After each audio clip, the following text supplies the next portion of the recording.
Want to speak real English from your first lesson? Sign up for your free lifetime account at EnglishClass101.com. Hi everybody, welcome back to Know Your Verbs. My name is Alicia, and in this episode, we're going to talk about the verb deal. Let's get started. Let's start with the basic definition of this verb. The basic definition of the verb deal is to address a situation or to take action regarding something. Some examples. The police are dealing with the case. I have to deal with some extra work this week. Okay, now let's look at the conjugations for this verb. Present, deal, deals. Past, dealt. Past participle, dealt. Progressive, dealing. So now let's take a look at some additional meanings for this verb. The first additional meaning for this verb is to distribute portions, especially with cards, like playing cards in card games. Some examples. Deal 5 cards to each player. You dealt him only 3 cards. So this use of deal refers to actually giving something, like distributing a set amount of something to people. So we use this a lot when we're playing card games. You might also hear it in some other situations, like they're dealing out, I don't know, everyone's lunches perhaps? I don't know. That sounds kind of strange to me, but perhaps you would hear it in a situation like that. It does tend to be used in cards a lot. So this motion, anytime you make this sort of motion, we can say deal to describe that motion. So this looks very similar to giving people cards like at a casino or in a card game. So if you're using this motion, like dealing out homework maybe, for example, I don't know, like each person's individual portion of something, you can use the verb deal to describe that. The second additional meaning for the verb deal is to do business. This sounds a little bit casual, and it sounds kind of like you're doing something related to maybe retail or like the trading of goods. Some examples. We deal in second-hand goods. They're dealing in imported food these days. So these example sentences show us the type of business that a company does. In the first example sentence, we deal in second-hand goods. It means our business is related to second-hand goods, maybe buying, selling, auctioning, I don't know. So to deal in second-hand goods means that's the type of business, that's the nature of our business. In the second example sentence, they're dealing in imported food these days. It means that a company has maybe made its main business into imported food. So maybe they are sending and receiving food from other countries. Perhaps that was not the situation in the past, but now, in these days, they're dealing in imported food. That's their business. Those are the kinds of transactions they do. The third additional meaning for the verb is to become comfortable with something, like to accept something, often like a negative situation. Examples. He doesn't know how to deal with the changes. We're having trouble dealing with the loss of our jobs. Okay, so in the first example sentence, he doesn't know how to deal with the changes. Using deal with before the changes shows us that maybe the changes are kind of negative. So it's hard to accept those changes. It's hard to become comfortable with those changes. He doesn't know how to deal. So he doesn't know what to do in order to accept that new situation.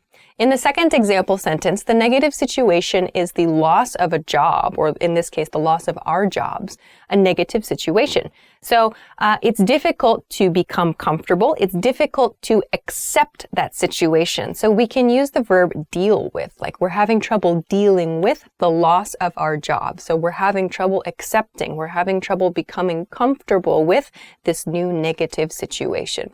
So when you hear deal with, it tends to have a kind of a negative nuance. So be careful. Sometimes I see this in talking like in customer service situations. So they'll say like, can you please deal with this person? It sounds really negative. Like this person is trouble. This person is like causing a negative effect on me. Like please deal with this person. It sounds really bad. So I don't recommend using deal with for people. All right, so now let's continue to some variations on the verb deal. The first variation is to deal out, to deal out. To deal out means to exclude a player from a card game by not giving them any cards. Examples. I was dealt out of the card game when I lost my last chip. Deal me out next round. I'm going to take a break. So to deal someone out means like they're not going to participate in the next round. In the second example sentence, we saw deal me out next round. So a round in a game of cards is like one turn of play. So like everybody plays their cards, the winner or loser is determined, and the round is finished. It's one like turn in a card game. It's called a round. So when we say deal me out next round, it means I don't want to participate or don't include me in the next round of play. So to deal someone out means to exclude that person. The next variation is to deal a blow. To deal a blow means to cause a negative effect on something. This is typically like an emotional or a mental effect. Examples. The failure of our new product dealt a blow to company morale. With every success, she deals another blow to her competitors. So here, we see deal a blow. To deal a blow to someone refers to causing a negative effect to someone or to something. So in this case, in the first example sentence, we saw dealt a blow to company morale. So something negative happened. So this product failed. And that dealt a blow. It means it caused a negative effect on company morale. So morale means like the spirit, everyone's spirit in the company, their enthusiasm. So it dealt a blow means it caused a negative effect. In other words, everybody was very unhappy because of the situation. In the second example sentence, we see kind of a positive situation for one person. With every success, she deals another blow to her competitors. So we see in this situation, there is a positive effect. Yes, her success is a positive effect. However, for her competitors, it's a very negative effect. Her success is good for her. Her success is bad for her competitors. So it's a negative effect. We can use deal a blow. So her success deals a blow to her competitors, causes a negative effect to the competitors. Okay, so those are a few ways to use the verb deal. I hope that you found something new or maybe found a new way to think about the verb. If you have any questions or comments or just want to try to make an example sentence, please feel free to do so in the comment section of this video. Of course, don't forget to give a thumbs up if you enjoyed this video. Don't forget to subscribe to the channel if you haven't already. And check us out at EnglishClass101.com for some other great English study tools. Thanks very much for watching this episode of Know Your Verbs, and we'll see you again soon. Bye!